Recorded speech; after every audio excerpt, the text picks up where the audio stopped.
to figure out how the best use in time. After 2 years of running his company, he's been able to grow it 340%. Okay, over the year. Let's give him a hand. That's quite a lot.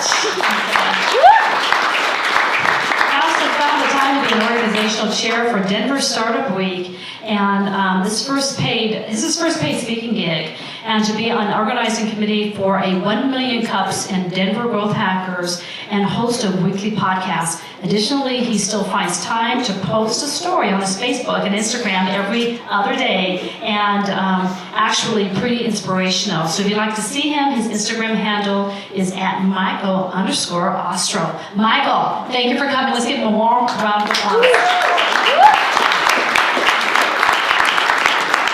This was a really good intro. Also, it was a bit too late to do a entire speech with Russian accent, so I'm not actually going to do that. But now you have to do your accent, because he edits. Yes. So I love events like this. I love connecting with other people. I love people that are trying to grow, get in the right mindset. Obviously, you heard there on other events in Denver. It really, really matters to come together and connect. So thank you guys for letting me come up in front of you guys and speak, and then also thanks for coming tonight. Like, please connect with other people. And Jessica, happy birthday. Cheers. So I call this speech, Time Flies By. Has anyone in here ever felt like a week just flew by? Raise your hand. Has anyone ever felt like a month just flew by? What about a year? Has anyone ever felt like a year flew by? Just to get a sense of this, let's see. Anyone ever felt like 5 or 10 years flew by? Okay. So, I'm 28 right now. I'll be 29 March 20th. Just to let you guys know, because you're going to be president. Also, I'm a Pisces, right on the cusp. Here's Pisces. I know that's super interesting stuff. Oh, you're dancing back there. Okay, cool. You're Pisces? Yes. Sweet. I feel like a comedian, like pointing people out in the audience right now. Anyway, so I'm not going to talk about where I am now. What I'm going to do is I'm going to go back to when I was 25 years old. So at 25 years old, I'm still doing sales for other companies. Tina was nice enough to say, some of the companies I was at. And when I was doing sales for these companies, I realized I had to keep learning and keep growing. I didn't really know how to do that. Some companies give you mentors and coaches, and they put them above you so that you can keep learning and growing. But what if you don't have a mentor or coach? How do you keep learning? How do you keep growing? So I'm out there trying to find my own mentor. Has anyone ever tried to find their own mentor? Just curious. I feel like this is like an Italian mobster boss who's like, hey, you, get over here. I need you to find this guy. I need you to sit him down. You're going to talk to him. Like, find this guy, sit him down and talk to him. What am I going to talk to him about? Who am I even looking for? Yeah, this guy, he's going to have a lot of money. He's probably going to be older than you. And maybe he's got a nice car. Alright, so older than me, nice car, lots of money. So I'm out there trying to find some sales guy that is more successful than I am and older than me, but I don't really know what I'm looking for. But I end up finding this guy who travels around the world and does sales inside this really high-end product. So I feel like I can learn from him. So finally, after he's done traveling, he takes time to be with me for lunch. I got more of this lunch than I ever could have possibly imagined. This one conversation changed my life.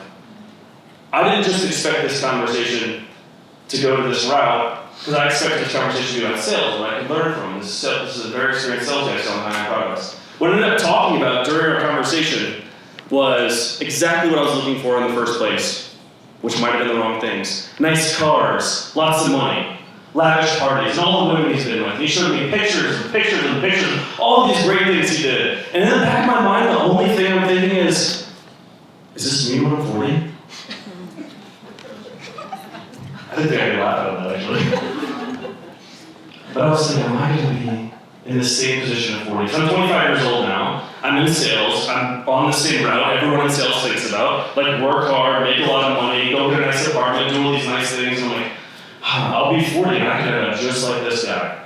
And that was my first gift, a gift of time. I was gifted 20 years at that moment to understand where I wanted to be. And this is the first time in my life I've actually thought that far in the future. I've never before thought 20 years down the road. So now I see I don't want to be here. I don't want to have superficial connections, because at 25 I realized I have a lot of superficial connections and no real deep, meaningful relationships at 25 years old. So,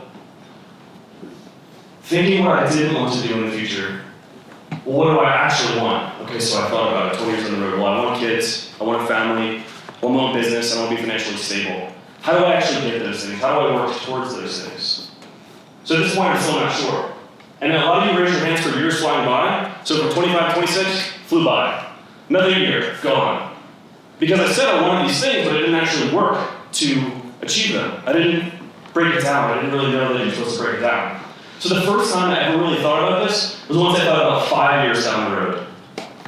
I took an idea and I said, you know what? What do I want to be at 5 years down the road? And that became a very solid thought for me. So I want to do something with you guys right now. I want you to take a moment, and nobody has paper, I'm not sure anyone actually has paper or not. You can close your eyes, don't talk to the person next to you, but think about where you want to be in 5 years. You can close your eyes, you can not close your eyes, I'll stare at you while you close your eyes. But think about where you want to be in 5 years. Take 30 seconds, this can be business, relationships, financial, travel.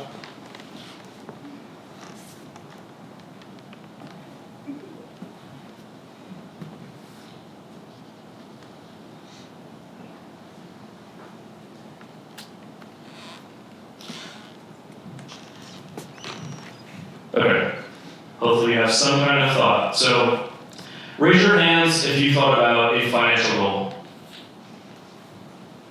Keep your hands up. Look around the room and see the other people that have their hands up for a financial goal. Keep your hands up.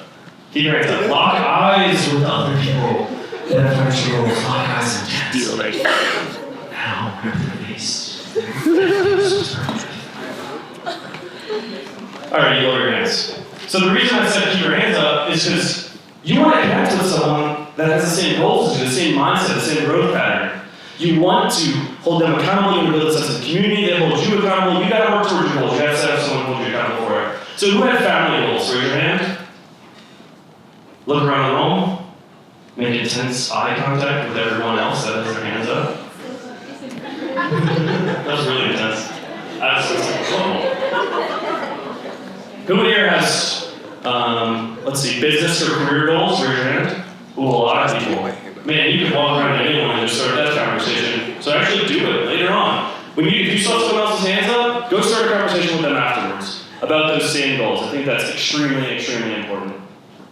So anyway, I'm thinking 5 years down the road, what are my goals, right? So I start thinking about, I want my own business. This is when I'm 26 years old, so I'm thinking 31. I want to solidify these thoughts. At 31 years old, I want my own business, and I want to be a speaker. I don't really know how to achieve these two things, though.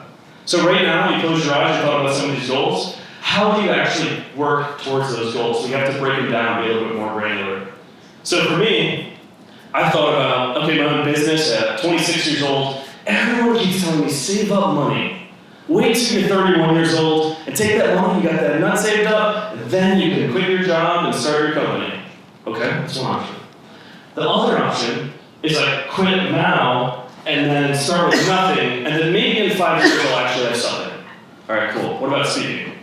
Speaking, well, first of all, I have to get comfortable speaking in front of people. And the second thing, I gotta actually get speaking gigs. Okay, cool. So I understand those two things, but how do I actually work towards them? That's when I realized everything has to be broken down extremely granularly. That's why people say, like, start with a 20-year goal, then 10-year goal, 5-year goal. Have you guys heard that stuff before? Like, start with a long goal? Oh, really? Nobody in here? Okay, cool. Some people have heard about that in here. So, one mentor told me, start with your funeral. Start when you're dead.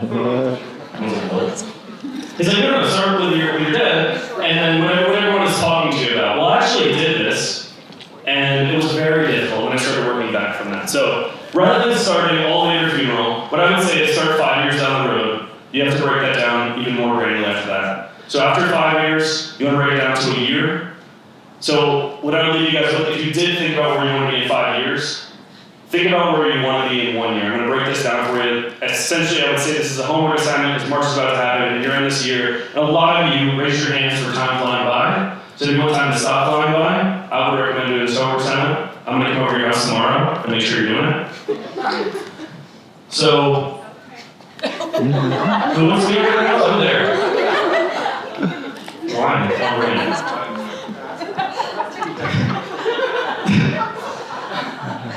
So let's think about 1 year from now. That's February 28th, 2021. That's a Sunday, in case you're curious. But 1 year from now, where do you want to be? So think about that. My favorite book on the planet is The One Thing by Gary Keller. I absolutely love it. It's with Keller Williams. Has anyone read that book? You nod your head. Oh, yeah. Okay, sweet. A couple people read that book. I think some people work there, so you better read it. So I love this book. It talks about the one thing that you can focus on. By focusing on that one thing, you're working towards your goals in life. Some people that I have friends with said they have a little difficulty focusing on just one thing. So think about 1 to 3 things. People say that's a little bit easier. So what are 1 to 3 things you want to accomplish by February 28th, 2021? 1 to 3 things. This is your homework assignment. You don't have to do it right now. From that, we're going to break that down into months. Because if you don't break it down into months, a lot of people, the majority of you raise your hand and said at least a month has flown by. And if you let a month flow by, then 6 months will flow by, and then it's mid-year and you're thinking, well, I'll start that later. The thing I've always wanted to do, I'll start it later. So then break that monthly goal down into weekly. What do you need to do 1 to 3 things every single week to achieve that weekly goal, the monthly goal? And then every single day. Start your morning with 1 to 3 things you have to do to make sure you're on track to achieve that weekly goal, monthly goal, and yearly goal. And then you can achieve your 5-year goal. So anyway, I started breaking these things down. And Tina was nice enough to say that I started my own business, and it's grown 340% in year-over-year growth. February 1st of this year made 2 official years of having my own business. I brought on team members, helped grow my company. So far, it's been great. Like I said, I'm about to be 29 years old. Do I consider myself successful yet? I do not consider myself successful. But at 31 years old, it gives me 2 more years for my original goal from 26. Will I be successful at 31? Will you maybe keep up with me? Maybe I will be. I don't know. But I hope to be, and I'm working towards it. So on the speaking side of things, Tina did say a little bit about what I did in the past. I was extremely nervous getting in front of audiences before. I remember going to 1 Million Cups. Anyone familiar with 1 Million Cups in here? It's an event where people pitch, and I was emceeing it. And I remember one of the guys that emceed before I walked in, and he was like, hey, you want to do it today? I was like, no. And I just turned it, and I didn't do it. And next time, I was like, I'm going to practice before I go just to make sure I'm ready. So I go in, and I'm ready. And then he does it. I'm like, darn it. So then I keep practicing, and I get ready, and then I finally do it. I'm nervous, and I mess up, and I screw up, and I look, I guess, insane in front of people. Maybe I look insane to you guys now. Why did I do an accent to start? Because that was fun. Yes.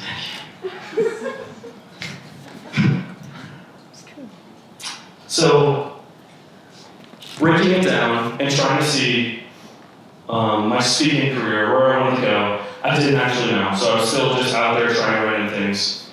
And I started getting a couple speaking gigs every now and then until I created another event in Denver. I became an organizer for Denver Startup Week. Is anyone familiar with Denver Startup Week? Yeah. Awesome. I'm the maker track chair for Denver Startup Week. And then I got my first paid speaking gig last year, and I'm getting more public speaking gigs like the one I'm doing right now. So thank you guys for being here.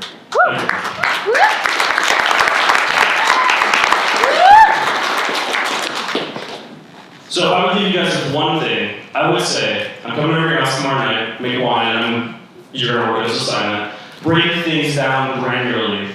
Break it down to the 1 to 3 most important things you have to do today, so you can be on track for this week, this month, this year, so you can actually be where you want to be in 5 years. If you do not do this, you are setting yourself up to be in the same place 5 years from now where you were today, because you're not actively working towards the goals that you have in life. If you want to achieve the things you want in life, start now, because time can fly by. Thanks.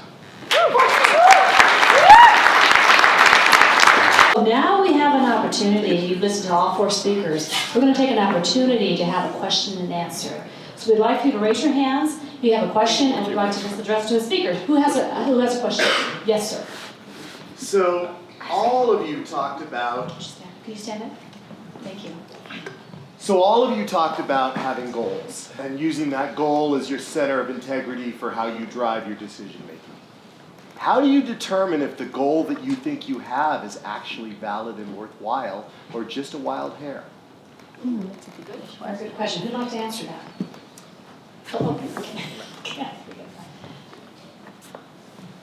Very simple for me. Does it make my heart do this? Come on now. Oh, come on. Very good, thank you. Okay, Michael. I guess it was this action movie approach, but I got some wild hairs, we'll see. But when I thought about the 5-year plan or where I wanted to be, I knew that I wanted to work towards these things because they do make me really excited. Like, I am passionate about them. There's just so many things that people tell you to work on, or like when I sat down with a guy that I wanted to be mentored for a moment, and I realized that this isn't where I wanted to be. I was like, okay, I'm working towards the things that people are telling me I need to. But what do I really want? And I actually go back to it about like every day and in the morning I think about what am I working towards in life? What do I really want in life? Because you can get lost. That's a good question. Very good, thank you. And yes, we have some more answers. Thank you. I'm very simple with it, is if you gave your word to it, then it's yours.